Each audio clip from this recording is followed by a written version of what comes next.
চলুন এবার একটি মজার ধাঁধা শিখি। হেয়ালি করে কথা বলতে ভালোবাসে এমন একজনকে জিজ্ঞেস করলো, আপনার বয়স কত? লোকটি উত্তর করলো, আজ থেকে 3 বছর পরে আমার বয়স যা হবে সেটাকে 3 দিয়ে গুণ করো।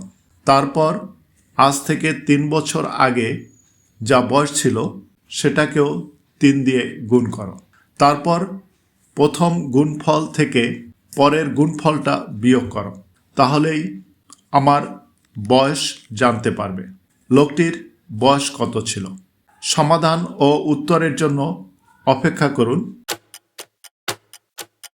সমাধান: মনে করি লোকটির বর্তমান বয়স ক বছর, তাহলে 3 বছর পরে বয়স হবে ক যোগ 3 বছর।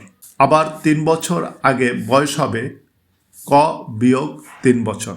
প্রশ্ন মতে ক যোগ 3কে 3 দ্বারা গুণ, বিয়োগ ক বিয়োগ 3কে 3 দ্বারা গুণ সমান 3ক যোগ 9 বিয়োগ 3ক যোগ 9, এখানে মাইনাস মাইনাসে প্লাস, 3ক এবং বিয়োগ 3ক কাটা গেলে থাকে 9 যোগ 9 18, উত্তর 18 বছর। ধন্যবাদ।